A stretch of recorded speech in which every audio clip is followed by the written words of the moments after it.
بسم اللہ الرحمن الرحیم۔ السلام علیکم دوستو، آج کا ہمارا تاریخ کا سفر ہندوستان کی تحریک آزادی کے ایک اہم کردار نواب سراج الدولہ کے بارے میں ہے۔ یہ وہ شخص ہے جسے ہندوستان کی آزادی کی مشہور لڑائی جنگ پلاسی میں شکست کے بعد وحشیانہ طریقے سے شہید کر دیا گیا، اور اس شکست کے بعد انگریزوں نے تقریباً 180 سال تک ہندوستان پر حکومت کی۔ دوستو، نواب سراج الدولہ بنگال کے آخری خود مختار حکمران تھے۔ ان کی شہادت کے بعد نہ صرف بنگال بلکہ پورے ایشیا میں انگریزوں کا قبضہ ہو گیا۔ اس سے پہلے آپ سے درخواست ہے کہ تاریخی اور معلوماتی ویڈیوز کے لیے ہمارا چینل ضرور سبسکرائب کریں۔ سراج الدولہ 23 سال کی عمر میں 1756 عیسوی میں اپنے دادا علی وردی خان کی وفات کے بعد بنگال کے حکمران بنے۔ نواب سراج الدولہ کی تاریخ پیدائش 1733 عیسوی میں بتائی جاتی ہے۔ وہ بچپن ہی سے ایک ذہین اور بہادر شخصیت کے طور پر جانے جاتے تھے۔ انہوں نے اپنے دادا کے ساتھ کئی عسکری مہمات میں حصہ لیا، جس سے متاثر ہو کر ان کے دادا نے 1752 عیسوی میں ان کو اپنا ولی عہد نامزد کر دیا، اور یہیں سے ان کے خلاف محلاتی سازشوں کا آغاز شروع ہوا اور ان کے خاندان میں حسد اور دشمنی پیدا ہو گئی۔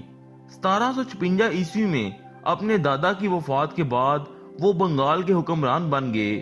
وہ ان محلاتی سازشوں سے واقف تھے، اور اسی لیے انہوں نے اس بغاوت کو کچلنے کے لیے حکومتی انتظامیہ میں وسیع پیمانے پر تبدیلیاں کی۔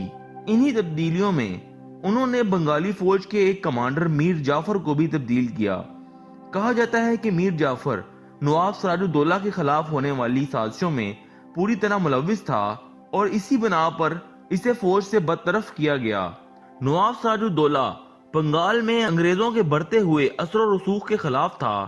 تاریخ میں سراج الدولہ کا ایسٹ انڈیا کمپنی سے پہلا ٹکراؤ کلکتہ کے فورٹ ولیم پر ہوا، جہاں انگریزوں نے بڑے پیمانے پر فوجی طاقت میں اضافہ شروع کر دیا تھا۔ سراج الدولہ نے انہیں رکنے کا حکم دیا، لیکن انگریزوں نے ان کی ہدایت پر عمل نہیں کیا، جس کے نتیجے میں سراج الدولہ نے جوابی کارروائی کی اور جون 1756 عیسوی میں حملہ کر کے فورٹ ولیم پر قبضہ کر لیا۔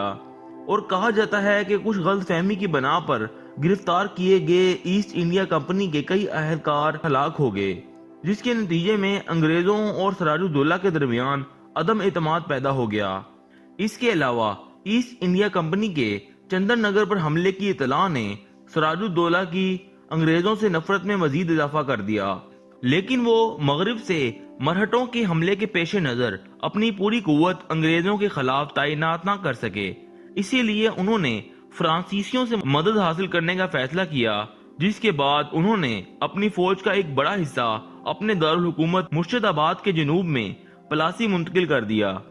جنگی حالات کے پیش نظر بنگال کے تاجروں اور عوام میں عدم اعتماد کی فضا قائم ہوئی۔ اسی دوران میر جعفر نے انگریزوں سے ساز باز کر کے نواب کے تخت کے بدلے اپنی وفاداریاں ایسٹ انڈیا کمپنی کو بیچ دیں۔ اس کے بعد تاریخ کی فیصلہ کن جنگ لڑی گئی، جسے پلاسی کی جنگ کے نام سے جانا جاتا ہے۔ نواب سراج الدولہ کی کلکتہ کے ولیم فورٹ پر قبضے کے بعد انگریزوں نے کلکتہ پر دوبارہ حملے کے لیے فوج روانہ کی۔ نواب سراج الدولہ کی انگریز فوج سے پلاسی کے میدان میں جنگ ہوئی۔ اسی جنگ کے دوران نواب سراج الدولہ کا ایک اہم فوجی کمانڈر مردان خان شہید ہو گیا۔ سراج الدولہ اس شہادت پر بہت غمزدہ ہوئے، اور انہوں نے اپنے سابقہ کمانڈر میر جعفر کو مشورے کے لیے طلب کیا۔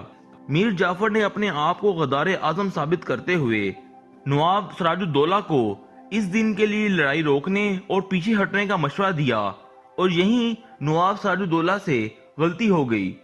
انہوں نے لڑائی روکنے کا حکم جاری کیا، اور جب بنگالی فوج کے سپاہی واپس اپنے خیموں میں جا رہے تھے، اسی دوران میر جعفر کی اطلاع پر انگریز افواج نے پیچھے سے ان فوجیوں پہ حملہ کر دیا۔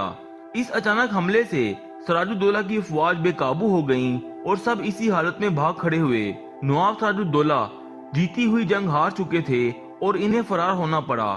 وہ پہلے مرشد آباد اور پھر وہاں سے پٹنہ گئے، لیکن بالآخر میر جعفر کے سپاہیوں نے انہیں گرفتار کرنے کے بعد مرشد آباد منتقل کیا، جہاں میر جعفر اور ایسٹ انڈیا کمپنی کے مابین ایک معاہدے کے تحت سراج الدولہ کو میر جعفر کے بیٹے میر مردان کے حکم پر تلواروں اور چھریوں کے وار کر کے شہید کر دیا گیا۔ اس سے اگلے دن سراج الدولہ کی لاش کو ہاتھی کی کمر پر لاد کر مرشد آباد کی گلیوں اور بازاروں میں گھمایا گیا۔ سراج الدولہ کی شہادت کے بعد انہیں مرشد آباد میں ہی سپرد خاک کیا گیا۔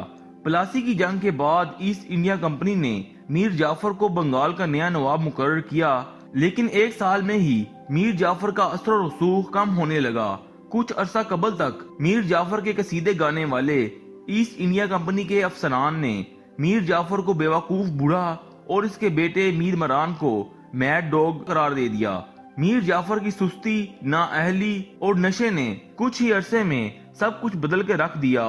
سراج الدولہ کی شہادت کے صرف 3 سال کے اندر ہندوستان کے امیر ترین شہروں میں سے ایک مرشد آباد غریبی کی دہلیز پر آ چکا تھا۔